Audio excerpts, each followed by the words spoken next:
A while back I showed you guys how to do really easy rectangle shaped juice grooves in rectangle shaped boards. And in that, we're just gonna use this as a quick demo here. We just have bumpers that are lined up on the outside, and those bumpers are made to the distance between where you want that juice groove to be and the distance of your router base. I have this auxiliary base on here, so you wouldn't necessarily have that, but you would run this up against here on this bumper, then you would hit this bumper, you'd go up, you'd hit the next bumper, so on and so forth. And I'll link that video down below for those that would like to do something like that. And of course you can make a jig as well. The problem with these systems is they only really work for squares and rectangles because these bumpers are straight lines. And if you have a square or rectangle board, obviously that just makes sense.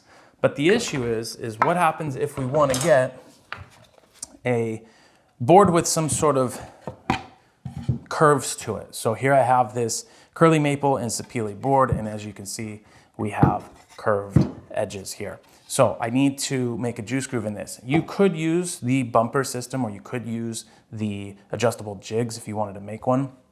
The only issue there is that you're gonna, again, end up with straight juice grooves. If you wanna take that to another level, we need to find another way to do that. We want our juice grooves to follow the outline of that board.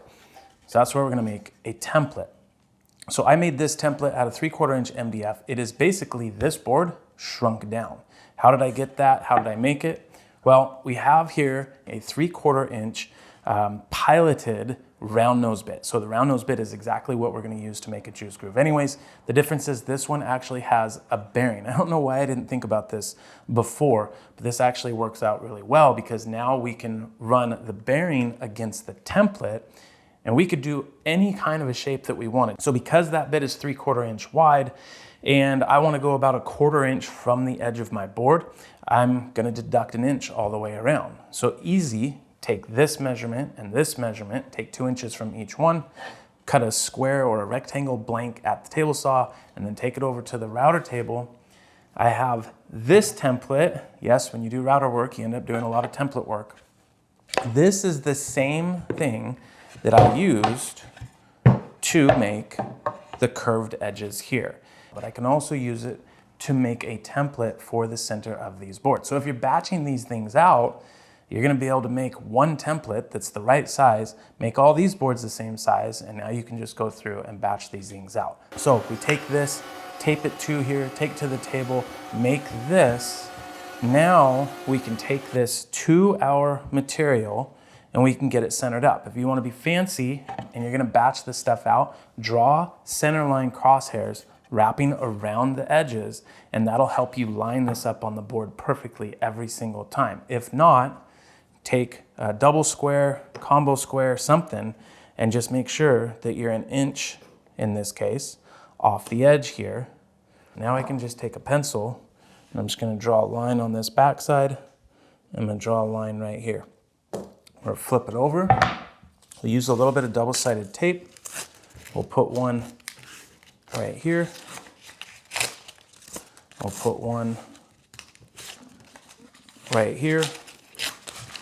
And if you want to be able to reuse this, just use some of the oils and stuff from your hands to kind of unsticky this a little bit. We'll see if this works. Sometimes it works, sometimes it doesn't, but it just gets rid of a little bit of the sticky. Then we just drop it right back here on this bottom line and the line that we made on the side here, just like this. And remember, it's okay to mark lines on here because we still have to sand this board, right? Usually if we're in the routing process, we still need to do the sanding. I have the board on this silicone mat, and this is just gonna help keep it from sliding around too much. Now, there's a couple things to note here. One, I have this sub base here that is about 10 by 10. This isn't necessary, but it's very helpful because the router, of course, is gonna be top heavy and tipsy. And when we get to these corners, what's gonna happen is this router is going to want to jump off the edge and come back here. So I really recommend doing this a couple of times to get the hang of it if you don't have experience with routing on the outside edge of a template, because it can get away from you. So practice on some scrap plywood or whatever you have laying around. If you're not comfortable with this ahead of time, practice first if you think that this is an idea that would work for you. But with this larger base, what I can do is I lower this bit down until the bearing is just touching my template. And because I'm using 3/4 inch MDF and the distance between the bottom of the bearing and the bottom of the bit itself is 5/8 of an inch, that means that I can lower this down and have it actually bump up against my template without touching my material first. So it's very important to make your template out of the right size material.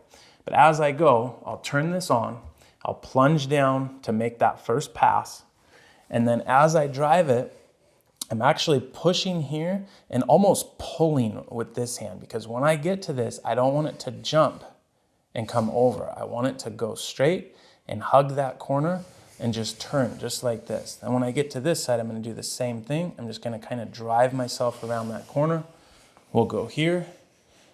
Same thing, keeping weight, because you see it gets tipsy. I'm keeping weight here and I'm driving, but I'm also pushing into that corner each time.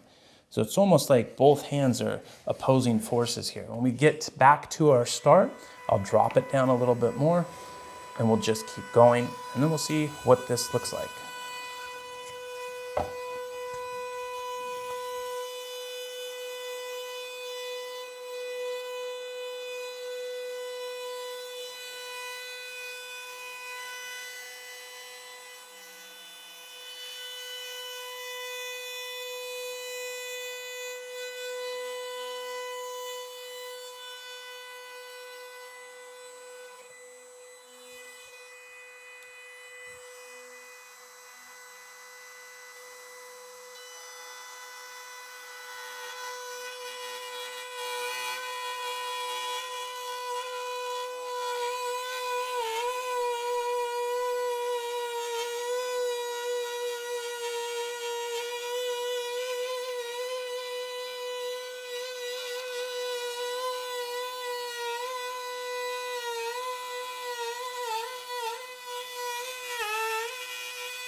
All right, now that I basically just have an enormous mess, this is why I got the Festool with the dust collection.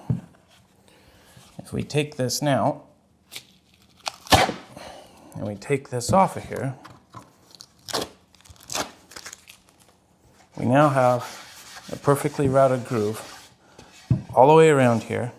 I did get a tiny little bit of burning right here, but that's super common. I can take a scraper and I can just scrape that out real quick and we're fine. This is maple, of course. Maple and cherry especially are known for burning.